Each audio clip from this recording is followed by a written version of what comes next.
قربانی میں یہ سبق ملتا ہے کہ ابراہیم علیہ السلام نے جیسے اللہ کے حکم کے آگے اعتراض نہیں کیا بیٹا کاٹنے پر، تو ہم گائے کاٹنے پر کیوں اعتراض کریں بھائی؟ تو جتنے بھی معیشت کے ماہرین ہیں، اکنامکس کے ماہرین ہیں، ہم ان کو کہہ سکتے ہیں کہ آپ کے اکنامکس کے اصول ایک جگہ، مگر یہ کائنات یہ کس کی ہے؟ یہ آپ کی نہیں ہے، یہ کس کی ہے بھائی؟ یہ اللہ کی ہے۔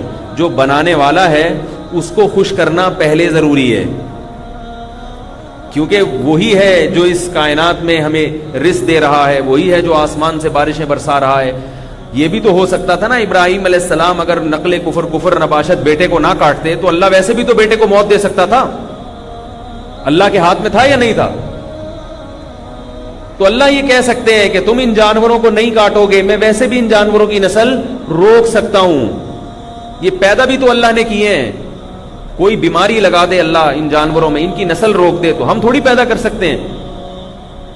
اور ہمیں ایک سبق یہ ملتا ہے کہ جیسے ابراہیم نے اپنے بیٹے کو ذبح کرنے کے لیے لٹایا تو سب سے زیادہ برکت کس کی نسل میں ہوئی ہے؟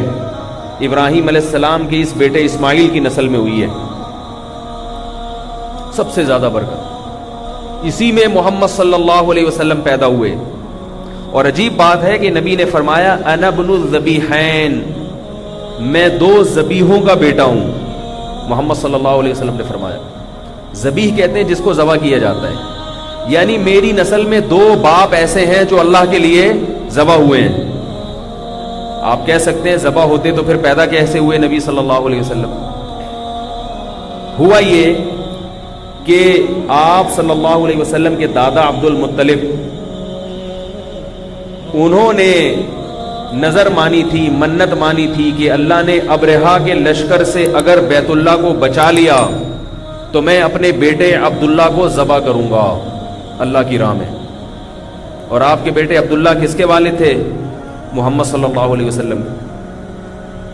اللہ نے بچا لیا بیت اللہ، اب بیٹے کو ذبح کرنے کا وقت آیا، لوگ جمع ہوئے، لوگوں نے کہا یہ تو بڑا مسئلہ ہوگا۔ تو پھر مشورہ یہ ہوا، عربوں میں نا کچھ خصوصیات تھی بہت اچھی، کافر ہونے کے باوجود دو نمبری نہیں تھی۔ اللہ نے قریش میں نبی کو بھیجا ہے، حالانکہ وہ بڑے سخت ظالم لوگ تھے، مگر اس کے باوجود اللہ نے امامت کے لیے قریش کا انتخاب کیوں کیا؟ ان میں دو نمبریاں نہیں تھیں، زبان کی پاسداری تھی۔ جبکہ جو منافقین تھے مدینہ میں یہودی، وہ اہل کتاب تھے مگر ان میں دو نمبریاں تھیں، وہ اسلام کے زیادہ قریب تھے مگر پھر بھی اللہ نے ان میں پیغمبر نہیں بھیجا۔ دو نمبر قوم جو ہے نا، دو نمبر، زبان دے کے مکر جائے، وعدہ کر کے بات بدل دے۔ آپ آج پیسوں کا لین دین کسی سے کر کے دیکھیں، جب پیسے لینے کا وقت آئے گا ایسے حدیثیں سنائے گا آپ کو، درود شریف بھی پڑھے گا اور سیروزے کے سرٹیفکیٹ بھی دکھائے گا آپ کو۔ جب پیسے دینے کا وقت آئے گا تو پھر دیکھیں اس کی۔ عرب دو نمبر نہیں تھے، عبد المطلب مشرک تھے مگر منت کو پورا کرنا انہوں نے ضروری سمجھا۔ اب مشورہ یہ ہوا تو لوگوں نے کہا کہ ایک انسان کی دیت 100 اونٹ ہے۔ ایک انسان کی دیت کتنی ہے؟ خون ہو جائے نا تو اس کا بدلہ 100 اونٹ، تو اپنے بیٹے کو ذبح کرنے کے بجائے اس کے بدلے میں 100 اونٹ قربان کر دو۔ یہ 100 اونٹ اس زمانے میں معمولی چیز نہیں تھی، اونٹ مہنگی ترین چیز سمجھی جاتی تھی۔ تو عبد المطلب نے عبداللہ کے بدلے میں 100 اونٹ اللہ کی راہ میں نہر کیے ہیں کہ میں اللہ کو بیٹا نہیں دے رہا مگر بیٹے کا بدلہ دے رہا ہوں، قیمت دے رہا ہوں۔ تو نبی صلی اللہ علیہ وسلم کے والدین میں ایک اسماعیل اور ایک عبداللہ، یہ دو ایسے ہیں جو اللہ کے لیے ذبح ہونے کے لیے، ایک تو ذبح ہونے کے لیے لیٹ گئے تھے اور ایک ذبح ہونے کی منت تھی مگر اس کا عوض دے دیا گیا۔ تو آپ صلی اللہ علیہ وسلم نے فرمایا میرے باپ دادا میں دو ایسے گزرے ہیں جو اللہ کے لیے گویا ذبح ہو چکے ہیں۔ اس سے یہ بھی پتہ چلتا ہے کہ باپ دادا میں قربانی ہو تو اس کا بھی بدلہ اولاد کو، بولو بھائی، ملتا ہے۔ دو قربانیاں تھیں نا اوپر، تو اس لیے اللہ تعالیٰ نے اس خاندان کو کیا دیا؟ محمد صلی اللہ علیہ وسلم۔ یہ بلڈ میں یہ چیز آتی ہے۔ تو کہاں سے کہاں بات چلی گئی؟ تو جو یہ کہتے ہیں کہ اکنامکس کے ماہرین کے قربانی میں یہ ہے، اب آپ دیکھیں میڈیا خبریں اڑا رہا ہے کہ وہ کون سا وائرس پھیلا ہوا ہے، کانگو وائرس. پورے سال جانور قصائی کے پاس جاتے ہیں، اس وقت کوئی وائرس نہیں ہوتا. اور اس طرح کی بھی خبریں میڈیا پہ اچھالی جا رہی ہیں. وہ کوئی غریب مجھے لوگ بتاتے ہیں، میں نہیں دیکھتا، وہ بتاتے ہیں غریب ہے، اس کے گھر میں چولہا نہیں جل رہا، کوئی بیوہ عورت ہے، ہائے ہائے ایک صاحب محلے میں 10 لاکھ کا بیل لے کر آ رہے ہیں، تو بتایا جا رہا ہے یہ 5 لاکھ اس کو دے دیتے تو کتنا اچھا ہوتا. تو میں نہیں کہہ رہا آپ 20 لاکھ کا بیل ذبح کریں، آپ کر لیں 5 لاکھ کے زیادہ کر لیں تاکہ گوشت زیادہ ملے آپ کو. لیکن یہ جو مقصد ہے، اس کا مقصد کیا ہے؟ قربانی کے فلسفے کو غلط ثابت کرنا. ہم جانور ذبح کر کے ابراہیم علیہ السلام کی سنت کو زندہ کرتے ہیں، اور ہم یہ بتا دیتے ہیں کہ ہم صرف اللہ کے حکم کو دیکھتے ہیں. ماہرین کی مہارت اور ان کی جو فلسفیانہ موشگافیاں ہیں ان سے ہم متاثر نہیں ہوتے. اور جیسے اسماعیل کو ذبح کرنے کے لیے لٹایا، حضرت ابراہیم کا خیال یہ تھا کہ میرے اس بیٹے کی نسل ہمیشہ کے لیے ختم ہو جائے گی، مگر اللہ نے ابراہیم علیہ السلام کے اسی بیٹے میں سب سے زیادہ برکت رکھی. تو ہم بھی جانور کو جب کاٹتے ہیں تو اعداد و شمار کے جو ماہرین ہیں، اگر آپ کیلکولیشن کریں تو لگتا یہ ہے کہ یہ نسل بھی ختم ہو جائے گی. گائے ایک بچہ دیتی ہے سال میں، اور بکری زیادہ زیادہ 2 سے 3 بچے دے دیتی ہے، مگر اتنا کٹتا ہے، اتنا کٹتا ہے، نسل ختم ہونے کا نام نہیں لے. آپ ابھی بھی سوراب کوٹ کی منڈی چلے جائیں، رش لوگوں کا، لوگ پھر بھی کاٹ رہے ہیں جانور. تو یہ تو ہے کہ اللہ نے ابراہیم علیہ السلام، اور یہ کتنی بڑی ابراہیم علیہ السلام کی قربانی تھی کہ اس کے بدلے میں ہمیں بھی ایک منفرد نوعیت کی عبادت کا موقع مل گیا. یہ عبادت کی ایک ایسی قسم ہے جو دنیا کے کسی دوسرے مذہب میں نہیں پائی جاتی. پائی جاتی تھی، یہودیوں میں بھی قربانی تھی، جانور قربان کرنا، عیسائیوں میں بھی تھی، مگر ان کے جو عقل پرست لوگ ہیں نا، جیسے ہمارے بھی آج کل ایک مارکیٹ میں آ رہے ہیں، سمجھتے ہوں گے کون ہے وہ، تو ان کے جو عقل پرست لوگ ہیں انہوں نے عقلی لاجک بیان کر کر کے اس قربانی کے حکم میں تحریف کر دی. عیسائیوں کو بھی حکم تھا جانور ذبح کرنے کا، یہودیوں کو بھی حکم تھا، انہوں نے اسی قسم کے فلسفے پیش کر کر کے قربانی کا سارا فلسفہ ہی ختم کر دیا. اب ان کے یہاں نہیں ہے، اس لیے وہ ہم پہ حیران ہوتے ہیں کیا کر رہے ہیں بھائی. تو ہم ان سے کہہ رہے ہیں یہ تو وہ حکم ہے جو تورات اور انجیل میں لکھا ہوا ہے، تمہارے لیے تمہارے انبیاء نے بھی قربانیاں کی ہیں.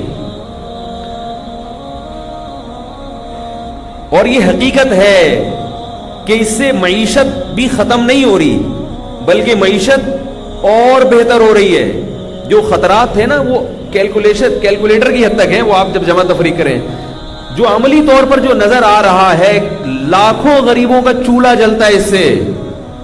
یہ جو منڈی میں لوگ کھڑے ہوئے ہیں جانور لا کے، یہ بیچارے اکثر ان میں قوم کے وہ پست لوگ ہیں کہ اگر جانور کی خریداری نہ ہو تو ان کے گھروں کا چولہا نہ جلے. میں 3-4 سال پہلے اندرون سندھ کسی گاؤں میں میرا جانا ہوا، تو کسی بیچارہ گنوار دیہاتی بالکل ان پڑھ جاہل، اس کے گھر میں گیا تو میں نے اس کا گھر بڑا اچھا دیکھا، بڑا اچھا گھر، اس کا ایئر کنڈیشن لگا ہوا ہے اور بہت اچھی ہنسی خوشی زندگی اس کی گزر رہی. میں نے کہا تمہیں آتا واتا تو کچھ بھی نہیں ہے، تم اتنا پیسہ کہاں سے کماتے ہو؟ وہ کہنے لگا میں سعودی عرب میں جاب کرتا تھا، وہاں سے جاب چھوڑ کر آیا ہوں. میں نے کہا کیوں چھوڑی اتنی اچھی جاب؟ کہہ رہے میں نے کیا کیا کہ 4 کٹے لے کے پالے اپنی زمین میں، کراچی میں منڈی میں لے جا کے بیچ دیے، تو اتنا پروفٹ ہوا کہ میرا پورا سال اسی سے آرام سے گزر جاتا ہے، میں گھر بیٹھ کے کھاتا ہوں. اور اس نے مجھے اپنے 4 کٹے مٹے دکھائے، 2-4 بکرے کھڑے ہوئے تھے، کچھ کٹے کھڑے ہوئے تھے، کٹے تھے پتہ نہیں بچیاں تھی کیا تھا. کیا بس میں یہی کرتا ہوں. اب ایسے لاکھوں لوگ ہیں جن کو اللہ تعالیٰ بقرعید کی برکت سے کاروبار دے رہے ہیں. قصائیوں کو دیکھ لو، جب بھی آپ کسی قصائی کے پاس سے گزرو وہ آپ کو سلام کرے گا، السلام علیکم، لیکن بقرعید کے دنوں میں وہ نہیں کرے گا، آپ کو کرنا پڑے گا اس کو سلام. بقرعید کے دنوں میں کبھی دیکھا کسی قصائی نے آپ کو سلام ہی نہیں کرتا؟ وہ کہتے ہیں ایسا نہ ہو گائے لٹانے کا بولتے کرے، ٹائم نہیں ہے بھائی. بقرعید کے دنوں میں قصائی کو آپ سلام کریں گے، وہ وعلیکم السلام کے پیسے لے گا آپ سے، کہ بھائی ٹائم نہیں ہے، میں نے آپ کو سلام کا جواب دیا، 50 روپے جرمانہ بھرو۔ پکڑائی بھی نہیں آتے، کتنا کماتے ہیں، کتنا کماتے ہیں۔ یہ تو وہ ہے، یہ تو میں نے بہت تھوڑا، چارے والوں کو کتنی کمائی ہوتی ہے، یہ تو وہ تھوڑا ہے جو کما رہے ہیں۔ فری میں کتنا لوگوں کو، گوشت ایک ایسی چیز ہے جو مہنگی ترین خوراک ہے، کتنے غریبوں کو جن کو پورے سال گوشت کھانے کو نہیں ملتا، بقرعید کے دنوں میں اتنا گوشت ان کو، وہ کھاتے بھی ہیں، کئی کئی مہینوں کا اپنے فریج میں اسٹور بھی کر لیتے ہیں۔ قرآن مجید نے صدقات و خیرات کا جو فلسفہ بیان کیا ہے، کئی لا یکون دولتم بین الاغنیاء منکم، اللہ کہتے ہیں زکوٰۃ، مال غنیمت اور صدقات و خیرات کا میں حکم اس لیے دیتا ہوں کہ دولت چند ہاتھوں میں مرکوز ہو کے نہ رہ جائے۔ تمہارا پیسہ بہہ کے کہاں جانا چاہیے؟ نچلے طبقے میں۔ قربانی میں یہ پیسہ جتنا اوپر کے طبقے سے بہہ کے نیچے کے طبقے میں جاتا ہے، اتنا شاید کسی اور عبادت میں نہ جاتا ہو۔ مالدار لوگ قربانی کرتے ہیں، 10-10 لاکھ بھی اگر کر لیں، 9,000 15,000 20,000 حصے کے، اور 10-10 20-20 لاکھ تک بھی لوگ جاتے ہیں، تو یہ دولت مندوں کی جیبوں سے نکل کے یہ پیسہ کس کے جیب میں جاتا ہے؟ غریبوں کی۔ یہ اتنا گوشت ہم کھا نہیں سکتے، نہ چاہتے ہوئے بھی لوگ صدقہ کرتے ہیں قربانی کا گوشت۔ 1/3 تو ویسے ہی حکم ہے، بہتر ہے کہ صدقہ کر دیا جائے۔